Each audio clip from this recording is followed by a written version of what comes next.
Something. L, and G.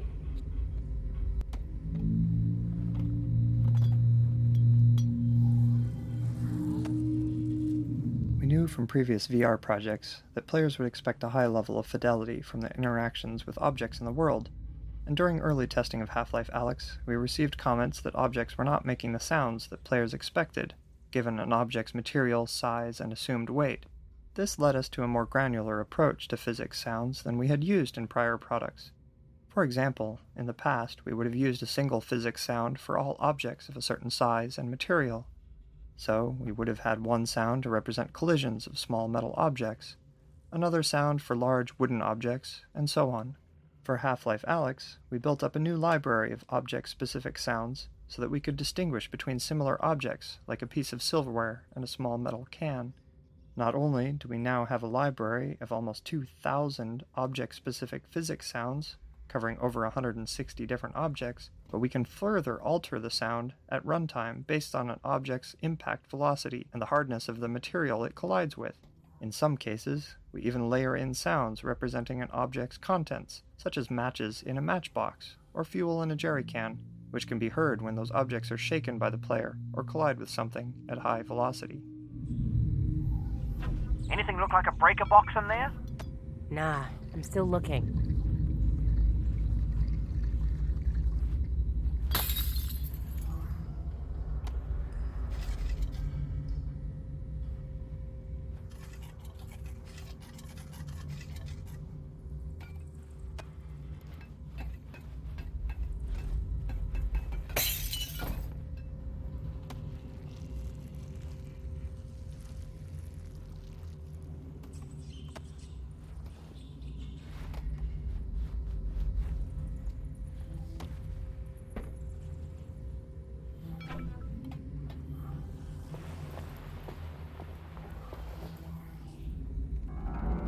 Hey Russ, name a song. Flight of the Bumblebee. Coming right up. That's it.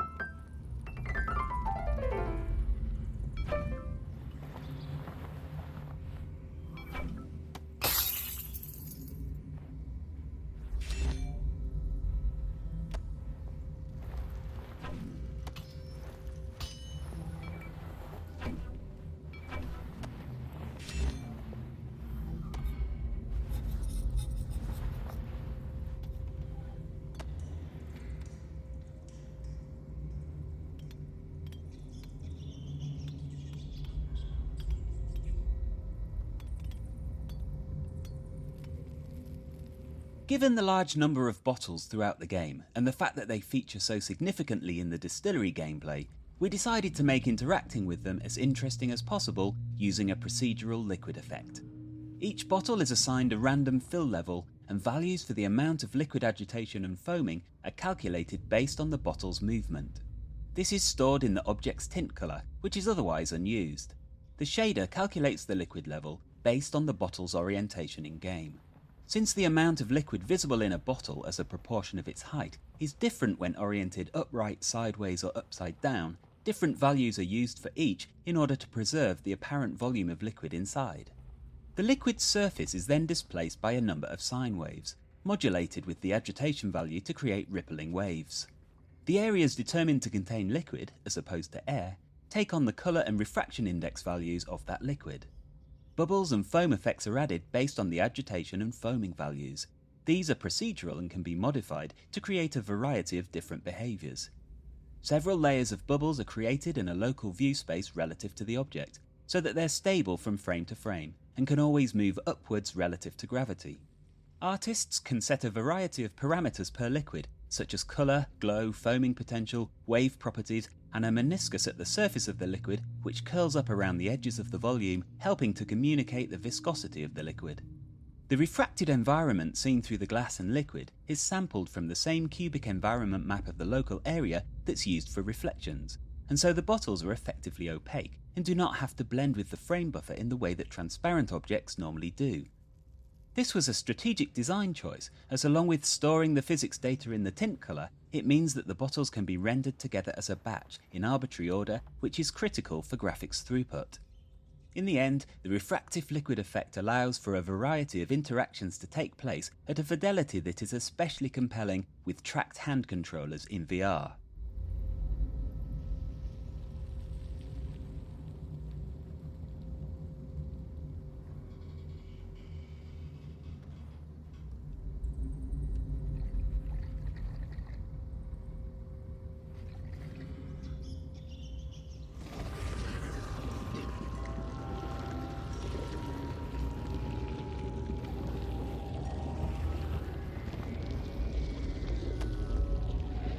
The Zen flora in this area animate in response to the Vortigaunt energy pulsing from the Combine substation outside. Since the substation itself is not visible from inside the hotel, it was important that we continue to remind players of its presence using audio and visual cues, and the Zen flora provided a perfect opportunity to do this. The shaders used on the Zen flora help illustrate the plant's response to the energy pulses in a few different ways. For example, the villi and cilia elongate and vibrate, while many of the other plants pulsate or glow. The intensity and timing of these effects are driven directly by the sound system, meaning that the audio and visual reinforcement of the Combine substation pulses are always in sync.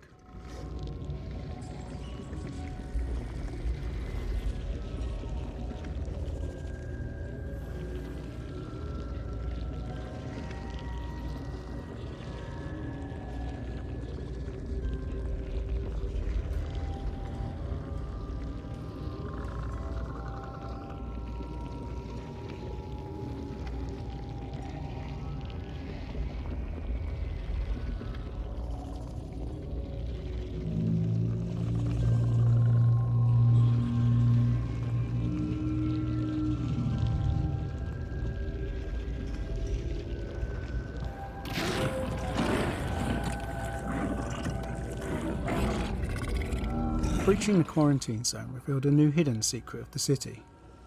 Alien plant life from Zen has taken root on Earth and has been thriving in the shadows of City 17. On the development team, the Northern Star Hotel was referred to as Hotel Zen before it had a proper name in the story, as it was the first location we used to explore what Zen foliage could look like and how it might consume any given environment. One of the challenges the environment team faced when designing the Zen foliage was layering a new look onto an existing environment without having to rebuild Zen-infested versions of every prop. We relied heavily on texture blending and kit bashing of Zen foliage shapes to handle most of the big environmental changes when Zenifying a scene. We also added some new features to our level editor, Hammer, which allowed for more creative manipulation of assets to reduce repetition. For example, we could pose certain types of meshes such as the Zen tentacles. These could be placed, scaled, stretched and manipulated to snake through an environment, giving a handcrafted look without every asset having to be built for a specific location. These elements were editable in Hammer so they could be adjusted at any time, but were baked into static meshes when the map was compiled to improve their runtime performance.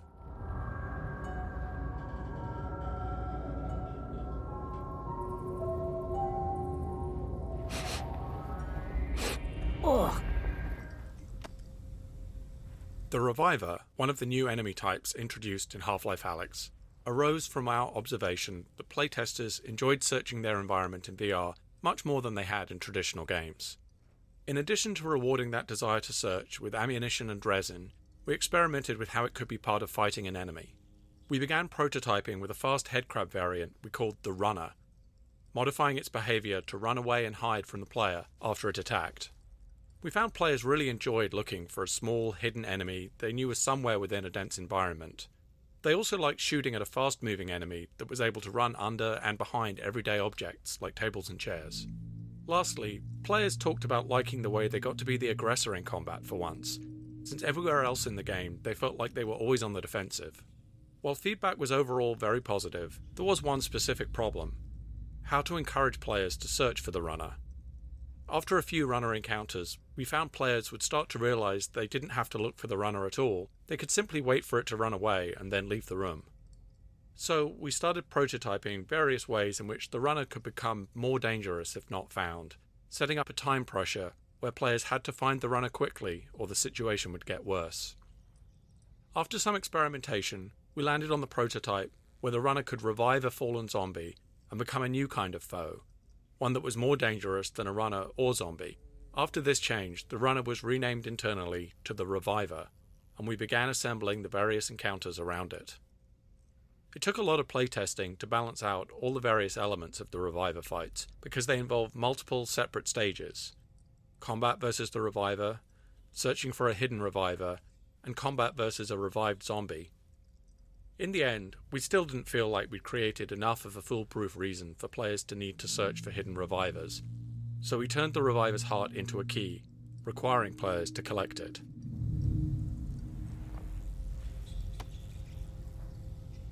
An enemy's animation can elicit a powerful emotional response from players, especially in VR. While developing the Reviver, we learned that sometimes a character performance can have unintended consequences. In our initial Reviver prototypes, we simply used a blue-tinted headcrab model with rudimentary electrical effects. The prototype was successful enough in playtesting that we decided to invest in a new, purpose-built model for the Reviver, with electrical skin and improved effects.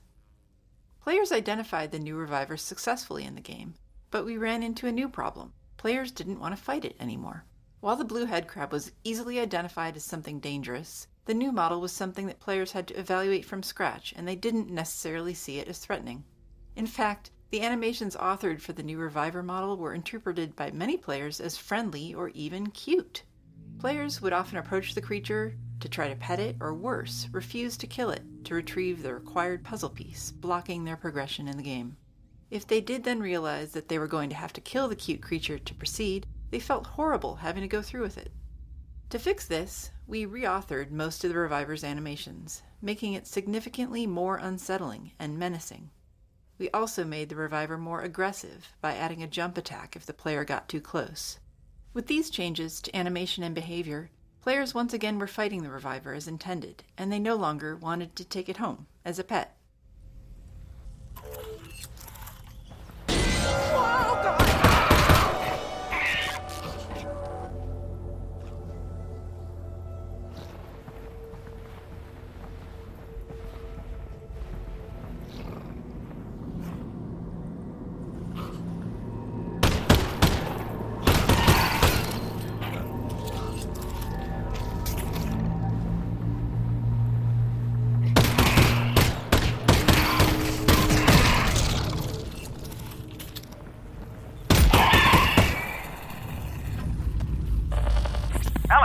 Alyx, what happened? There was like a dog-looking lightning thing. Oh, I'm sorry, I missed that. I killed it, and it crapped out this thing.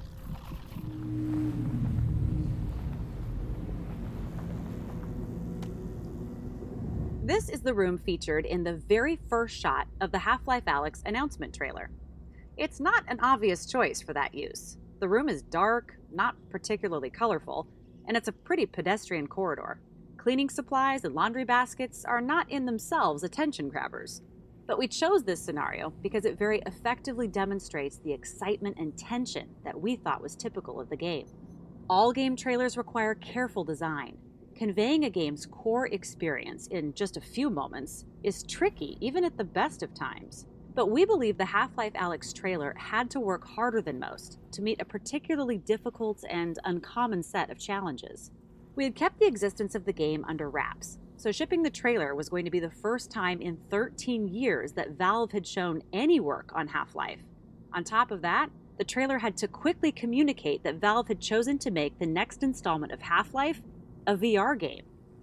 And although we were very confident in the decision to make a VR game, and in the quality of what we had built, we still worried that revealing those decisions to the world might cause even our most loyal fans to make their own decision, that we had truly lost our minds. Those of us working on the trailer knew it had to make people so excited that they could put those worries aside. The trailer also had to clearly convey that the game was not Half-Life 3, meaning that it did not take place after the events of Episode 2. Half-Life Alyx was instead a prequel of sorts, occurring between the events of Half-Life and Half-Life 2. In addition, the trailer had to show depth, variety, familiar characters, and enough novelty and surprise to get across to the viewer that this was really and truly a full-fledged installment in the Half-Life series, not a small VR experiment or a spin-off. This was a tall order, but the entire game team rallied around the effort because everyone understood the value of the work. We're just as proud of the result we achieved in the trailer as we are of any other part of Half-Life Alyx.